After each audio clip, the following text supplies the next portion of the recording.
Welcome to Mission Evolution Radio Show with Gwilda Wiyaka, bringing together today's leading experts to uncover ever-deepening spiritual truths and the latest scientific developments in support of the evolution of humankind. For more information on Mission Evolution Radio with Gwilda Wiyaka, visit www.missionevolution.org. And now, here's the host of Mission Evolution, Miss Gwilda Wiyaka. Hello, dear friends, and welcome back to Mission Evolution Radio Show, where we share the latest information and leading-edge thoughts to support the path to unity and enlightenment. I'm your host, Gwilda Wiyaka. This hour we'll be exploring soul-centered evolution. One definition of evolution is the gradual development of something, especially from a simple to a more complex form. Mission Evolution's focus is on this concept rather than the Darwinism or natural selection. Our interest is in the spiritual evolution that's increasingly possible as we move into the higher frequency area of the galaxy characterized by the Aquarian Age. The soul is defined as a spiritual or immaterial part of a human being or animal regarded as immortal. Therefore, no study of spiritual evolution is complete without addressing the soul. If the soul is immortal, does it evolve, or is it perfect as is? As we evolve as individuals, do we become more soulful, more in alignment with the immaterial essence from which we came? If so, that would seem to indicate we're devolving into a prior, simpler form. Or do we need to devolve into our original form as individuals before we can evolve as an interconnected species? Who better to help us contemplate soul-centered evolution than Thomas More? Thomas published his classic, Care of the Soul, in 1992, and has since written 20 books on spirituality, sexuality, myth, religion, and depth psychology. His books have been translated into 32 languages. He's taught religious studies and psychology and has been a psychotherapist for over 30 years. Thomas often speaks at C.J. Jung societies and has done special work consulting at major medical centers with the idea of bringing soul into medicine. His website, thomasmoresoul.com. Thomas, thanks so much for being with us today. Very happy to be with you, Gwilda. So, Thomas, you've been contemplating the soul for many years. What is your definition of soul? It's very, very difficult to define because it has so many facets. I would say that the closest I can come is to say that soul gives us, or anything gives it depth, and it also helps us as people to connect. We connect through soul with each other. And it also provides a sense of meaning. So those are just three elements, three things that the soul does for us. And I think otherwise it's better just to have a common sense notion of soul the way we use it when you say, there's a person that has a soul, or there's a house, that house has soul, I'd like to rent that house. You lived in a Catholic monastery for 13 years. What effect did that have on your view of soul and religion? It really affected me so much that I still feel that I'm very close to those years, even though they were a long, long time ago. I think it wasn't just the ideas that I was taught. I had a very good education, certainly in the spiritual life and also in the classics. But the main thing was that I lived in a religious community. And that means a group of people who decide to live together to form a community that would be a model for the rest of the world. In other words, we shared everything in common. That was our vow of poverty. And we didn't get married. That was our vow of chastity. And we did what was necessary for the community, which was our vow of obedience. I think we can still live those ideals today in the secular world. And even though I'm no longer a monk, I feel very much that I'm still living that life. Does being cloistered from the ordinary world and all the constant input from media and advertising help in becoming more soul-centered? I do think it helps a great deal. The monks are funny. They want to separate from the world, and they really want to resist the world. They don't want to become completely absorbed in the values of the culture around them. At the same time, they're not escaping anything. And they're not saying this world is horrible. They're not judging it that way. They're just saying that it's possible for many of us to, without thinking about it, just become identified with the values that we hear from the media all the time. The monk makes a conscious effort to get out of that unconsciousness. So what does religion have to do with soul? Well, there's a difference between soul and spirit in my way of looking at things and many of the people that I've learned from. So the spirit would be that element in us or in the world that would take us away from the place where we are right now. In other words, you might learn more, you might develop more in your meditative and contemplative abilities and so on. You may have a bigger vision, and you may relate to the world in a very big way. That's so important, and that's the spirit. But as I work with the soul, what I mean by it, it is that depth of being in the world and in life. So just as the people who are very spiritual, I think quite properly want to be detached, the person who is cultivating the soul really sees a value in being attached to the world and to various things in the world, like attached to your home and attached to your family, attached to the region where you live. Those attachments that are full of heart, that's a major part of living at that deep level with soul. And the soul and spirit work together, but they're very distinct. So does everything have soul like some indigenous peoples believe? Yes, I follow those traditions. It's also in the West. People who wrote about the soul in the West have always said that everything has soul. The Greeks said the world is full of soul, and I think that's correct. So, and I mean it very specifically. So I definitely feel that an animal has a soul. I think every person has a soul there in a stronger or weaker relation to it. And even in a way, nature has its soul, and so do manufactured things. Even the things we have around us have a certain soul. We become attached to them, and they have a presence. And I think the better we make them, the more present they are. So we could live in a world that is full of soul if we wanted to. So it sounds like you're suggesting that when we make things in a soulful or soul-centered way, we imbue them with soul. Does it come from us? Yes, I think that's true. That's just not my idea. That I got that idea from writings that I've studied from about, like 500 AD, a very long time ago. They say that if you are a good a good maker, if you can make something really well, then soul it's imbued with soul. That's a good way of putting it. The way they say it sometimes is that the soul has no choice but to take residence in that thing that you make.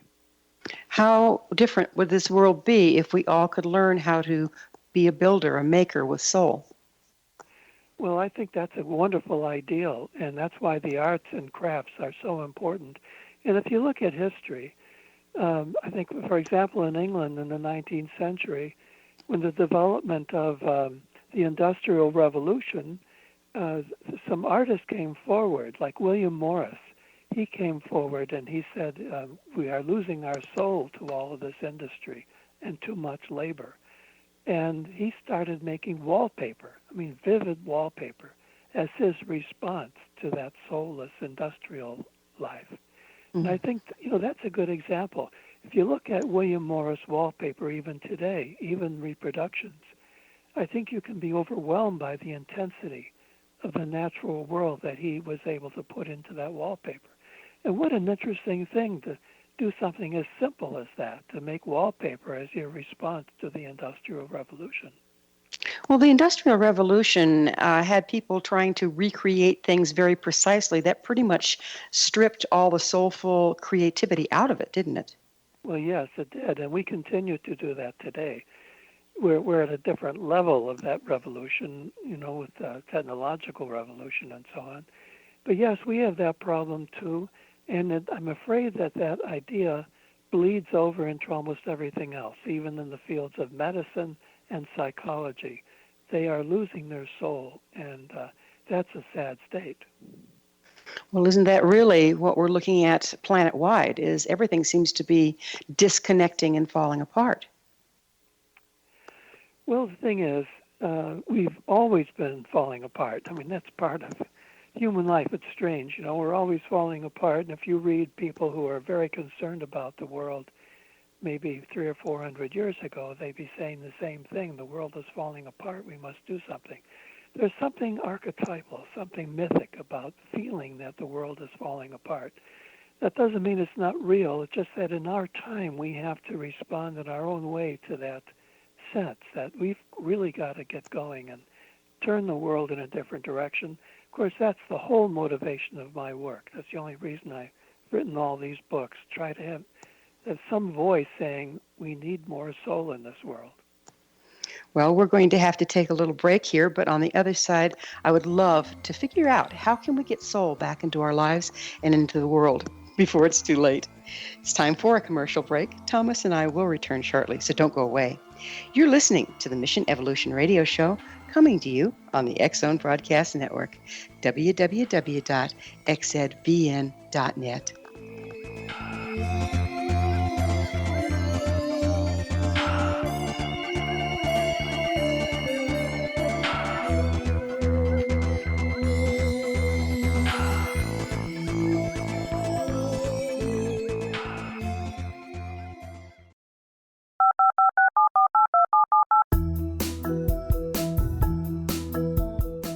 Did you know that when you're on the road with limited data or Wi-Fi, you can still listen to the X-Zone Radio Show with Rob McConnell, The Science of Magic with Gwilda Wiyaka, X-1, Dimension X, Space Patrol, and every minute of the X-Zone Broadcast Network by calling 213-401-0080, courtesy of Audio Now. No smartphone, app, or internet needed. It saves your data plan and it's free if you have unlimited minutes. Call 213-401-0080 to listen on any phone, anytime, anywhere. Remember 213-401-0080 for the best of the paranormal, parapsychology, and sci-fi radio programming anywhere, 24/7, 365.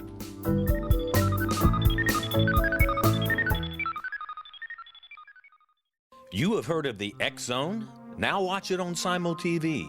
Plus 500 video games, live TV channels, free video on demand, worldwide, and more. Does this sound like tomorrow's television? Well, it is, but you can have it today, right now. It is Simul TV. Simul TV offers what the others only wish they could provide. 15 exclusive channels like X-Zone, sci-fi, and horror. We are worldwide. No other provider offers that. 500 built-in video games. No need to have an extra expensive system. We have them included. Free video on demand. Live streaming events from around the world. Interactive online network, and much more. Tomorrow's TV today. Simul TV. Sound too good to be true? Well, it's not.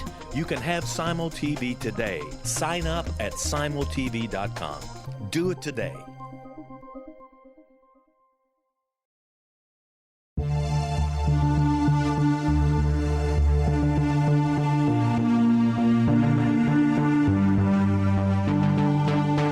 We live in rapidly shifting times of extreme volatility and uncertainty. Such profound change brings a unique opportunity for the evolution of consciousness. I'm Gwilda Wiyaka, host of Mission Evolution Radio Show, a program that explores the latest scientific developments and deepening spiritual truths supporting human evolution.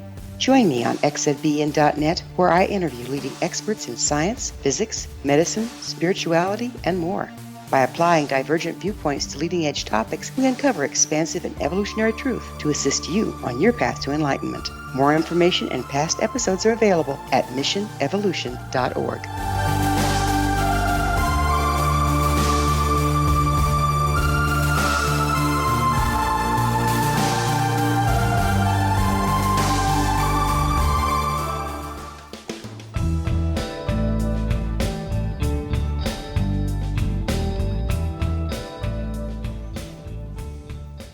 welcome back. This is the Mission Evolution Radio Show. We're dedicated to unification and evolution of consciousness. To stay abreast of all the wonderful information and tools we have to offer, visit our website, missionevolution.org. I'm your host, Gwilda Wiyaka, and our special guest this hour is Thomas Moore. His website, thomasmooresoul.com. Thomas, we were saying, how are we going to get soul back into the things that we do so that we can bring life back to everything we do?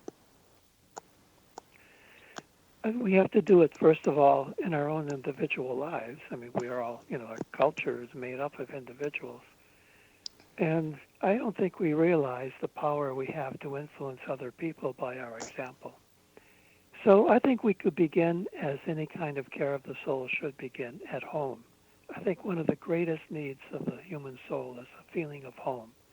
It's not necessarily the house we live in, although it could be. Most of us, I think, feel at home in our houses. And so the house is a very important thing to take care of. You pay attention to your house, and you make it warm. Remember that heart and soul go together. So you use your heart to figure out what your house needs.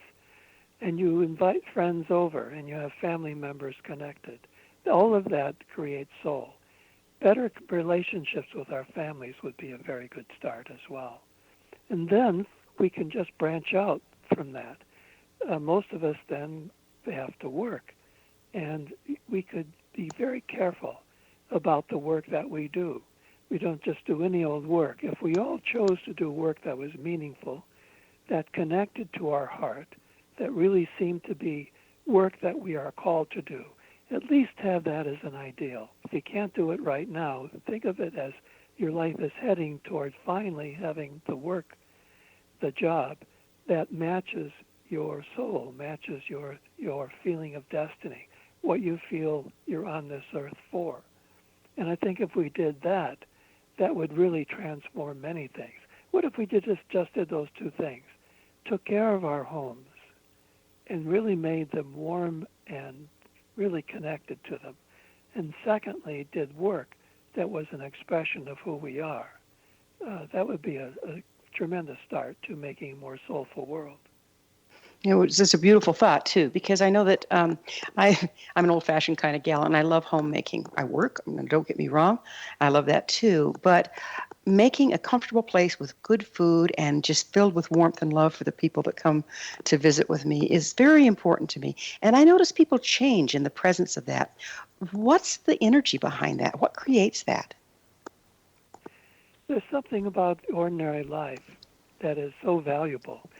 It has meaning for us. It really has a lot of meaning. Sometimes when we use the word meaning about life, we have very exalted ideas of what meaning is about. It could be about good recipes. I mean, as a psychotherapist, and I'm talking to people about their problems, often I will tell them they should learn some good recipes and start cooking. And I've seen this. I've seen people who are depressed start cooking, and their depression lifts, because this is one of the things we do as human beings that connects us to other people. And it also is so basic and gets us connected to the natural world and to the processes. And not only that, but those processes of cooking food are metaphors and mirrors for the processes that go on inside of us. So it could be a very, very deep experience to learn how to cook well and prepare those foods for our friends and family members. So we're talking soul food, aren't we? We are, absolutely. Yeah. Food for the soul. Well, it's the same. Food. It's the same kind of thing, isn't it? When you're making a meal, you're doing the same thing as making a mindful object. So you're actually increasing the frequency of the food. And isn't that what saying grace over food is about as well? Yes, when we say grace, that's such an important thing to do no matter how you do it, because it takes our experience of eating to another level. So whatever your belief is, that's not important. What is important is that by saying some sort of prayer over our food, we are recognizing that food has such depth, it has such meaning, that it's not just ordinary. There's something truly sacred of tremendous value in eating and cooking. Mm-hmm. You're a psychologist. How does your concept of soul impact your work? That's really a good question. It has affected my work a great deal because people come to me usually because they don't want to have the usual life management they get from therapists or coaches and people, counselors, people like that. They know that I represent the soul and I'm going to go deep, and I'm not there to try to make their lives work better. I'm there to help them have a deeper appreciation for what life is about and deeper pleasure and joy in our relationships and the things we do every day. So by focusing on the soul, other problems tend to diminish, but not because we've solved them, but because we have really paid attention to the things that matter in life. Isn't that so true? Where you pay attention is where your power goes. And if you're paying attention to the small, petty agonies of life versus the larger picture, that's going to be your experience, isn't it? How can we get this higher vision? What's the first step? Well, I always say that the first step most people should take to expand their vision and to find the soul and spirit too is nature, the natural world. That's what monks have done for centuries and centuries. I spent a lot of time in Ireland. I love to visit the monasteries in Ireland, especially those on the coast, because these monks understood that they had to be in nature where it is showing itself in very powerful ways. So they built many of their monasteries on islands, surrounded by water and with a view of the natural world, and at some distance from the world of commerce and activity. So I think that's true for any of us. And we're going back to the very first thing you and I talked about today. How can you be a monk today? You can be a monk by getting some distance from the world, but not to disdain it, but to have more appreciation for the natural world and to learn so much from nature, wherever it is, whether it's on a lake or in a river or mountain or desert, wherever it is. By being close to it, you change. I think you expand, and that is a very good start for anybody. And how we surround our homes with, even just by putting house plants in, or if we have a little yard, how we tend to that. Does that help as well? Oh, of course it does. And if you're in the city, plants can really help a great deal. Or going to parks, a park can be just as well. You don't have to be in raw nature way out there in acres and acres of territory. You can be in a small space. You can even, as I was saying before, William Morris, you can do that. He brought nature into the home by making wallpaper that was full of natural forms, very vivid natural forms. You can have paintings that do it as well. You can paint your walls. You can do so many things that bring nature.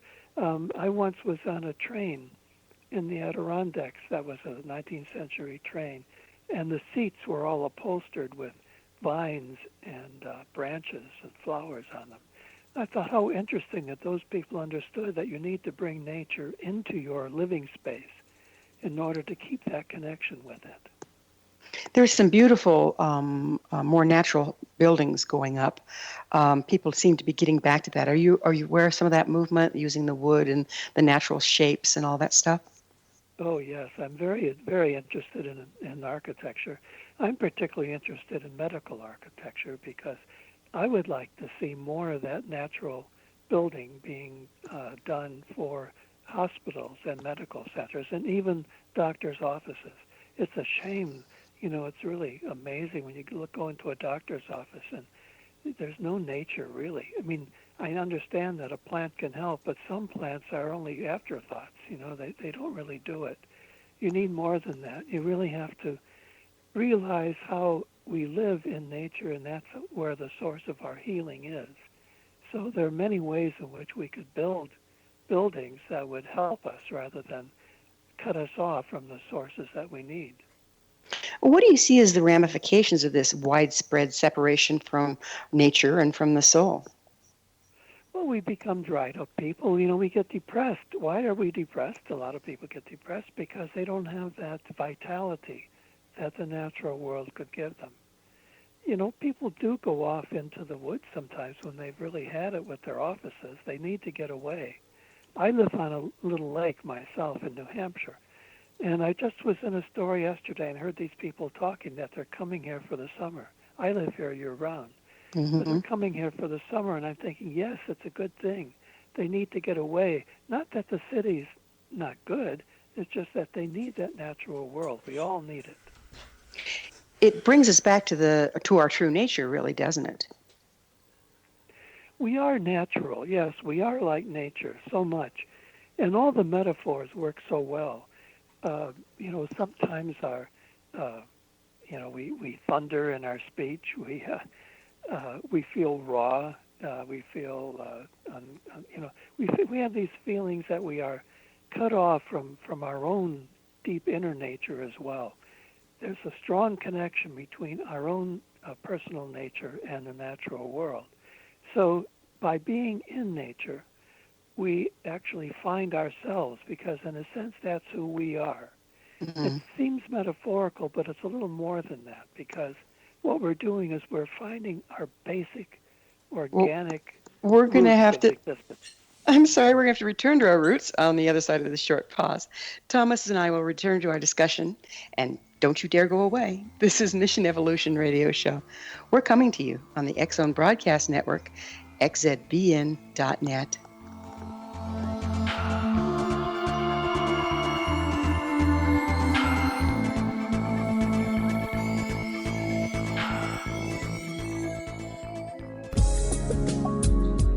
From our broadcast studios in Hamilton, Ontario, Canada, to the world and beyond, you're watching the X Zone Broadcast Network, www.xzbn.net.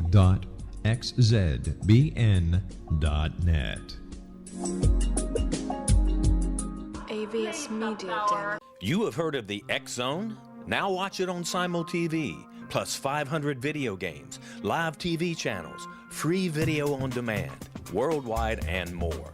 Does this sound like tomorrow's television?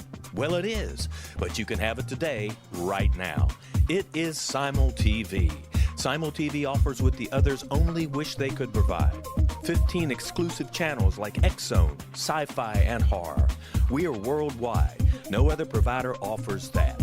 500 built-in video games. No need to have an extra expensive system. We have them included. Free video on demand.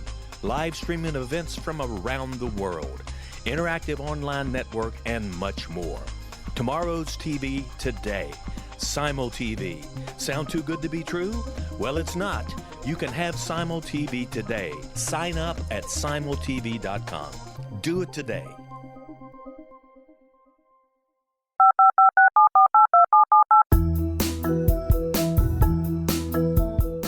Did you know that when you're on the road with limited data or Wi-Fi, you can still listen to the X Zone Radio Show with Rob McConnell, The Science of Magic with Gwilda Wiyaka, X-1, Dimension X, Space Patrol, and every minute of the X Zone Broadcast Network by calling 213-401-0080, courtesy of Audio Now. No smartphone, app, or internet needed. It saves your data plan and it's free if you have unlimited minutes. Call 213-401-0080 to listen on any phone, anytime, anywhere. Remember 213-401-0080 for the best of the paranormal, parapsychology, and sci-fi radio programming anywhere, 24/7, 365.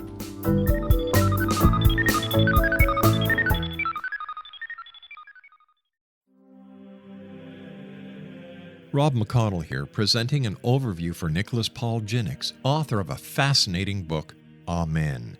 It presents facts revealed by Egyptologists, facts that enable us to understand why Amen is the beginning of creation of God.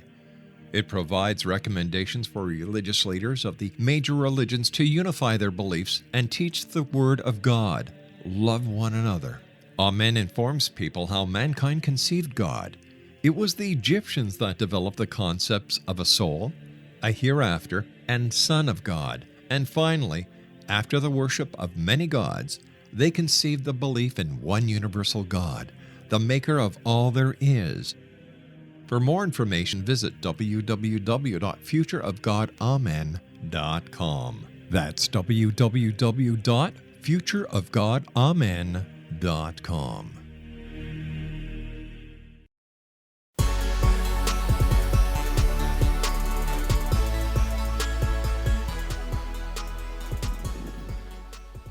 Welcome back. This is Mission Evolution Radio Show, bringing leading edge information supporting the path to enlightenment. Don't miss all the wonderful things we have to offer on our website, missionevolution.org, and while you're there, you can visit our blog. I'm your host, Gwilda Wiyaka. We're speaking with Thomas More. His website, thomasmoresoul.com. So, Thomas, if the soul is the interconnected place between all beings, and nature holds the balance that we need to maintain physical, emotional, mental, and spiritual health. Now that we're, for the most part, very disconnected from our soul, what are we seeing as the ramifications? What's going on? Does that have to do with all this health problems we're having? Yes, I think there's a very close relationship between physical health and the health of the soul. That's just almost obvious. People understand that if you are unhappy at work, you may develop some physical symptoms. So it's very important for us to maintain our health, to look at our soul. One that some people suggest, and I think it's a very good idea, that when you get sick, you might ask the question, what was going on in my life when I first became aware of this illness? It's a way of connecting your physical well-being to what is happening. In modern medicine, we tend to look at the body as separate from our meaningful life, and we just treat the body as an object then, and organs, and we use medications and surgeries for it. But I really think in the future of medicine will be to understand so much better how the way we live and the state of our emotional life, our relationships, are connected specifically to some of the problems that we have physically. One of my teachers was a Lakota elder, a medicine man, and when he would treat, he would go into the family because he says all illness starts within the home. So he would, instead of looking at the individual, he would look at the family dynamics because he felt that strongly that the imbalance started there. Is this kind of what you're talking about? That's part of it, yes. You could also say maybe it's the same thing to look at the marriage or look at the workplace. All of those areas are very intense parts of our daily lives. And what's going on there, the stresses we feel, the conflicts we have, can easily be converted into a physical problem. So, I think that what we have to do is just shift our mindset so that we're not only thinking of our bodies as being sick, as that just being a physical thing. That the state of our soul is expressed in the state of our physical health. Okay, I got another one for you here. If, indeed, when we do make things in a soulful way, we are imbuing them with a higher frequency of soul. If we're living our life in a fearful, hateful, stressed out way, aren't we also imbuing our environment with that? Absolutely, yes. It works both ways. Yes, so you want to be careful of the things you use. You want to see if maybe some people who are pretty happy with their lives are making those things, or are they things being made by people who are neurotic and sick? I feel this way about some movies that I watch that come out of Hollywood. I get the feeling sometimes, and I have had some contact with filmmakers, that some of these people are really messed up, they're personally, and they make their movies and millions or at least thousands of people watch them. That is not good for the health of those people watching those films. Not because they're not well made, but because they express the illness of the person making them. So I think in everything, it's a very good idea to be careful where you get things. That's why it's so nice to know the people who are making the things you have and use. To maybe know craftspeople who are making things, that you can have them in your home and you say, oh yeah, you see this salad bowl that you're using, and say, oh, I remember where I got that and how nice the person was who gave that to me, and how friendly and able to be with people in a very nice way. Well, that's pretty good. That's the soul of the maker coming through the thing, and we use it every day. It's nice to be able to use something made by someone who's not full of all kinds of emotional problems. You know, on the other hand, we might get something from China where people were abused that were making it and this and that. There's this thing I call the blessing way. And that's no matter where something comes from, we can always send gratitude down the line and send a blessing and transmute that energy. Would you mind speaking to that a little bit?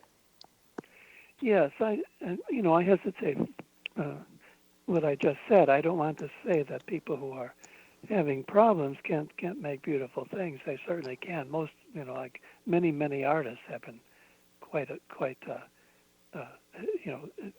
struggling with life.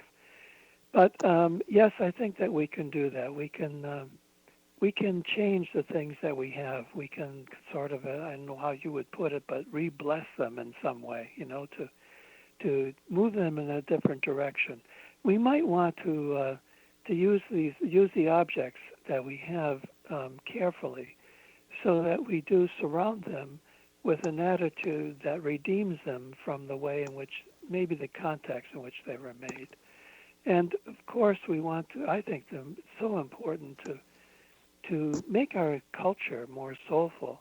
And that means to make the working conditions better so that people are able to be themselves and contribute their souls to the work they're doing, no matter how menial, no matter how simple the thing is that they're making. We could really think about the workplace, how people are feeling and thinking as they do their work, and not just see them as extensions of the machines that they're working at. There is quite a bit of talk about machines taking over the world, if you will, because our algorithms and everything are getting so precise, and that a lot of the things are being taken over by computers and this and that. Would you speak to that and how that relates to soul? Well, we are moving along. We are evolving technologically, and I think it's a great thing. I mean, I don't want anyone to take my computer away from me. I love it. I'm able to write all these books, and the better the technology gets, the better it is. I think it's a terrific thing. But these are tools and instruments, and even artificial intelligence and algorithms that are used all the time are tools. They are not at all substitutes for people and people with depth. So I think the thing to do is to keep creating these things and let technology continue to develop.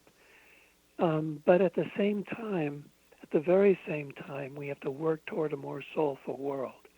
And we have to work for the arts especially. I often cite a wonderful painter from the 19th century, Edward Burne-Jones. He said that for every invention science comes up with, he would paint an angel. I think that's I call that the Burne-Jones effect. It's a pattern we can use, and we can use it in our own lives. For every new gadget we bring into our home, or every great piece of technology, let's also get a painting. Let's also get a rug made by somebody who's using traditional methods of making a beautiful rug, to offset, or not offset, but I guess to complement the technological advance. You see the soul as immortal, yes? That's really a tough question, but yes, I do. Yes, I really do. So if it's immortal, does it evolve, or is it perfect just like it is? That's also difficult. One of my teachers is a Renaissance man named Marsilio Ficino, who explored all these questions. He says the soul is partly in time and partly in eternity. I think what he's getting at is that there is a dimension of soul that is conditioned by time, and there's a part of soul, an element in soul that is immortal or timeless, not affected by time. I like that solution to it, that we can do both. We can see that we have to realize how much our soul is affected by what's happening day after day, and at the same time we have an immortal part, a timeless part that that gives us a tremendous dignity and hope. What role does soul and soul-centered living have to do with evolution? Well, we have to remember that evolution is not just a function of science. It's not just something that science can talk about. We can evolve as people. We can evolve in our understanding of the world. We can evolve in the way we treat each other. We can evolve as parents in the way we take care of children.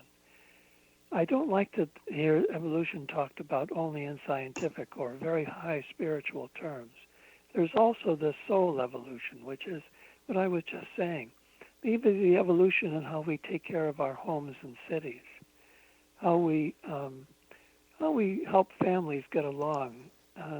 Right now, political questions about how much the government should support people. I think that if we were evolving at the level of soul, we would have great care for each other. We'd see each other. We'd see that we're all living in a community, and we would care for each other. We wouldn't just go after our own things, the things we need, and say that, as long as I've got mine, that's all that matters. This deep sense of community is part of soul, and I think that we can evolve as a community. I have been very much influenced by the Jesuit priest Teilhard de Chardin, who talked about spiritual evolution. And he was a paleontologist, who was scientist who understood evolution at the scientific level. But he saw us developing, hopefully, toward a deeper and deeper sense of community. I really like that idea about evolution. I do too. And community is an important part of our evolution that we'll have to pick up after this quick break. Thomas and I will be back shortly, so don't leave us now. This is the Mission Evolution Radio Show on the X-Zone Broadcast Network, www.xzbn.net.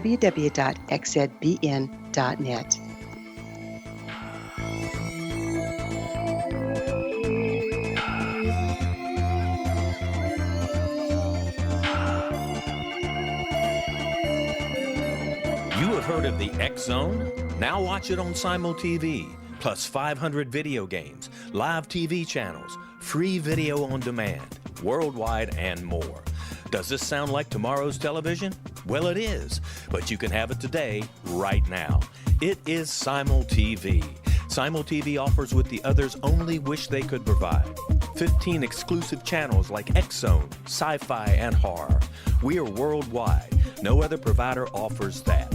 500 built-in video games. No need to have an extra expensive system. We have them included. Free video on demand. Live streaming events from around the world. Interactive online network, and much more. Tomorrow's TV today. Simul TV. Sound too good to be true? Well, it's not. You can have Simul TV today. Sign up at simultv.com. Do it today.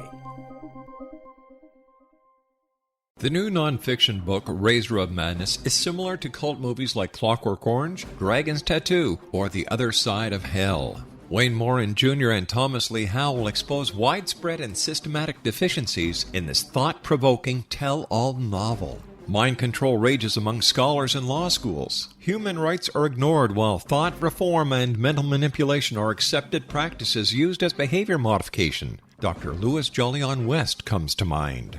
Media and public scrutiny shows that United States mental hospitals are in fact destructive murder industries. Razor of Madness expose novel details this epidemic through an in-depth professional and personal investigation. For decades, there has been a revolving door policy that still releases killers and pedophiles back into society. The maestro of mind control continues to haunt America to this very day. Razor of Madness is available in paperback or as a downloadable ebook at Amazon.com.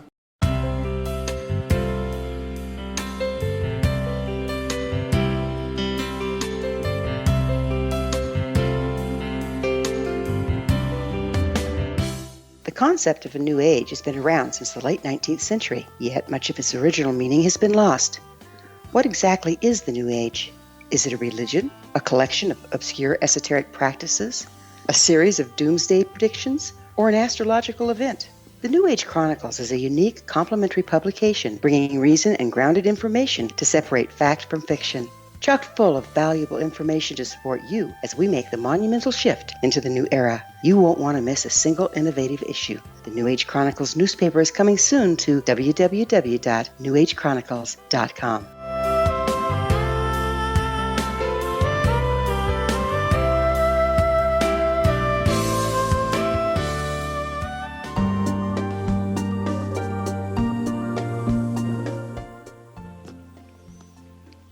Welcome back. This is the Mission Evolution Radio Show, bringing together gifted people of service to the world. I'm your host, Gwilda Wiyaka. I always love to hear from my listeners. Email me at info@missionevolution.org and suggest a topic or a guest that's on your mind. I'm sure we'll all enjoy them. Our guest this hour is Thomas Moore. His website, thomasmoresoul.com. Thomas, as we evolve as individuals, do we become more in alignment with our soul that's already there? The way I would put that is that we are born with a soul, and that is like a seed, or it's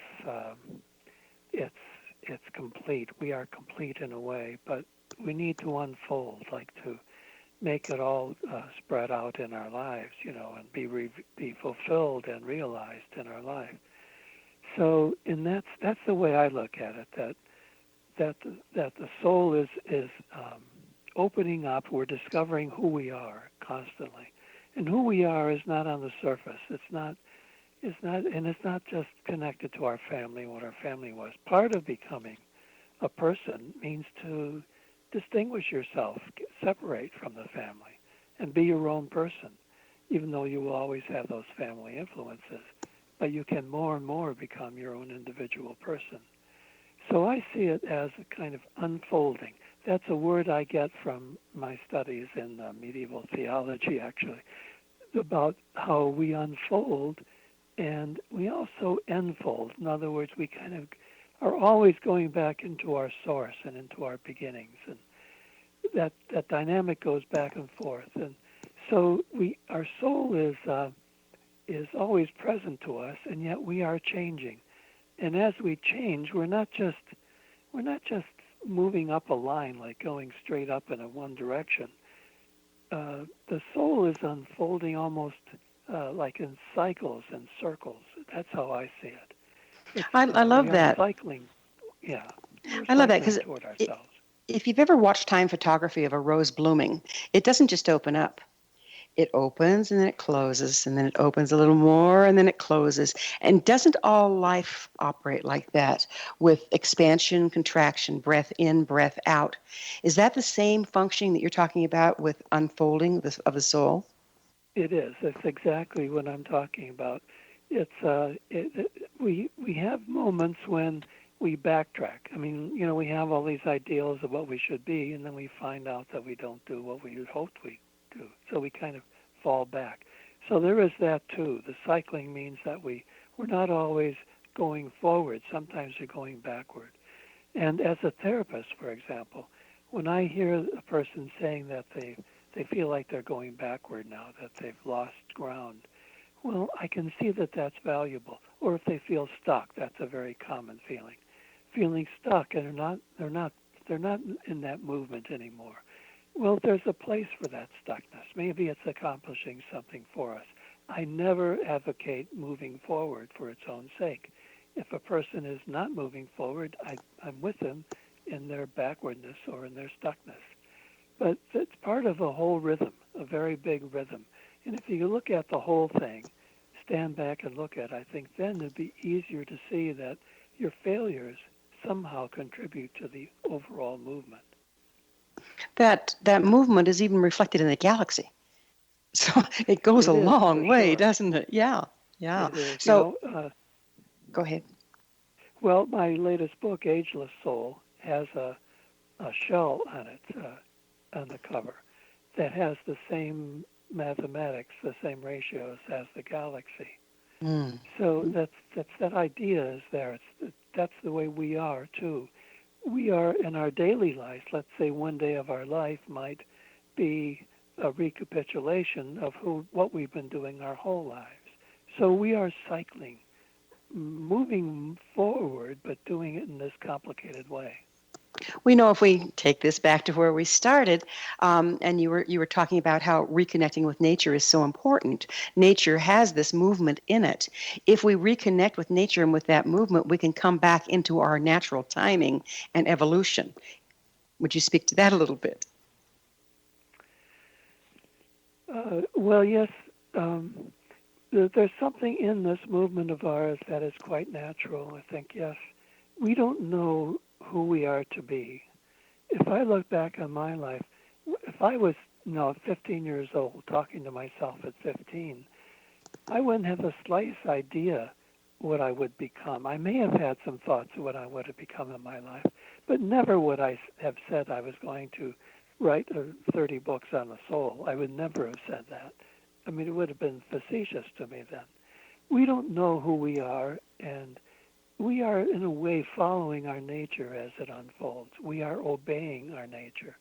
We are following and not leading. That's how I see it. That's the best thing.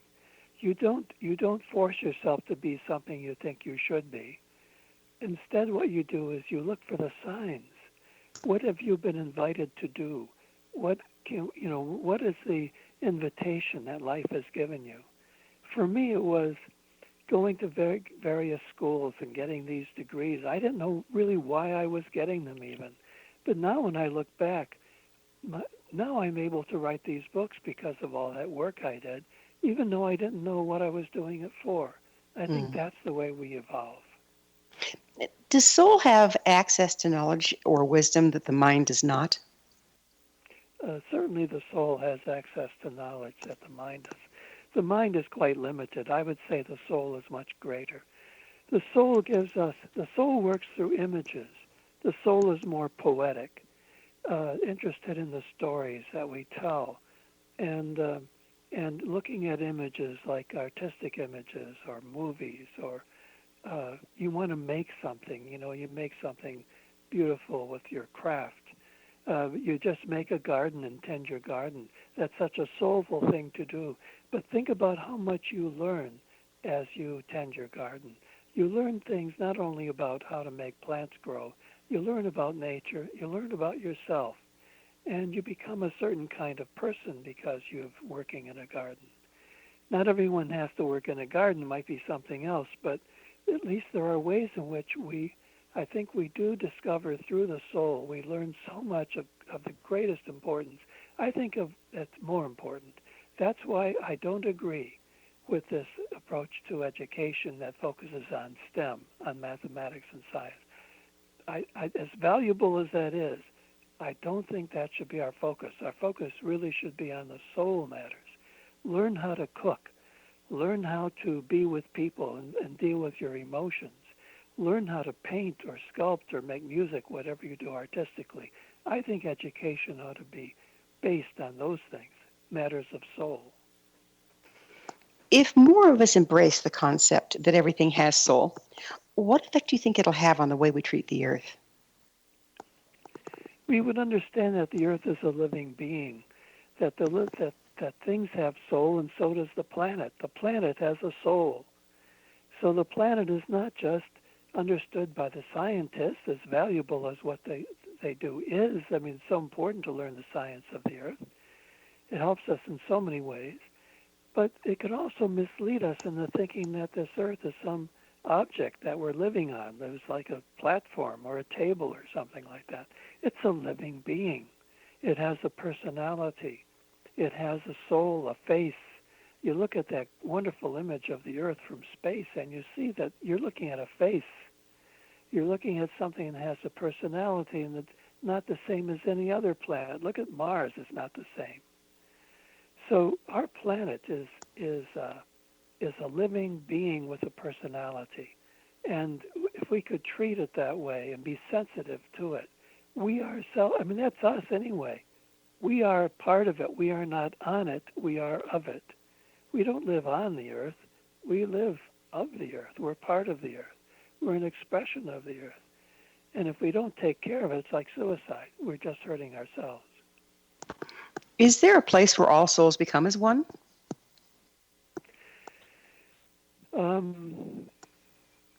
Well, it's hard to say. We are one, certainly. Always. We're always one. We don't recognize it, but when you think about it, we are. When you see someone going through some kind of suffering, if someone in your family develops cancer, I think it doesn't take a big step to recognize that's you too, that you are going through that. You can be so identified with it. It's not just because you're compassionate, it's because you are that person. That at a deep level, if you can contemplate human life to that extent, you can see that we are all the same. We are all one. Mm-hmm. Yeah, it's just amazing how once we start to recognize that, then we take care of ourselves and each other in a whole different way, don't we? It would make all the difference in the world. This illusion that we are separate hurts us tremendously. Mm. Yeah, it does. It does. This has been so fascinating. I could go on forever, but we are just about to run out of time. Thomas, tell us, what's next for you? Well, I'm writing 2 books right now, one on therapy, and I'm writing it so that anyone could learn how to help each other, help someone else, some of the family member or friend, with more sophistication. Mm-hmm. And I'm writing a book called The 9 Laws of Life, summarizing some of these things we're talking about. Fantastic. Well, they can find that on your website, but unfortunately we are out of time. Thanks for coming on the show. Our guest this hour has been Thomas Moore, the author of 20 books on spirituality, sexuality, myth, religion, and depth psychology, including his classic, Care of the Soul. His website, thomasmooresoul.com. Remember to join our email family to stay abreast of all the exciting new things we have coming up at missionevolution.org. This has been Mission Evolution Radio Show with Gwilda Wiyaka on the X-Zone Broadcast Network, www.xzbn.net. Until next time, join us when the mission continues, bringing information, resources, and support to an evolving world.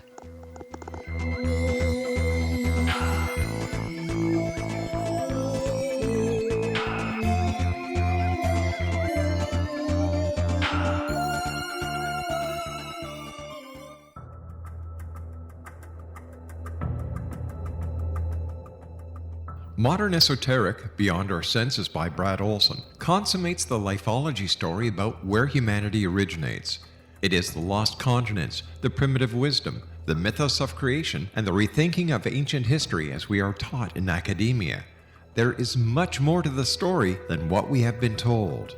As this is the first book in the Esoteric series, Modern Esoteric starts at the beginning of time and accelerates up to this modern age. Future Esoteric is book 2 in the series and takes a forward-looking position ahead of today with an open and honest examination of the ET issue and various unexplained phenomena. To discover the writings of author Brad Olson, visit www.bradolson.com. That's www.bradolson.com.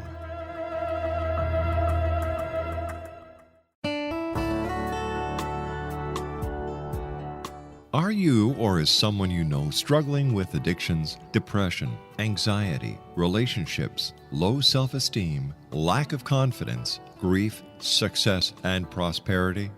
Do you know that your subconscious belief plays a big role in the outcome of your hard work? We can help you permanently change the beliefs that may be the reason for your struggles and failures. We care about getting you the return on your investment and the results you are looking for. We can help you be free of the limitations of your past and in realizing your highest potential. We work with people by phone and Skype. For more information, visit us at www.ritasoman.com. That's www.ritasoman.com.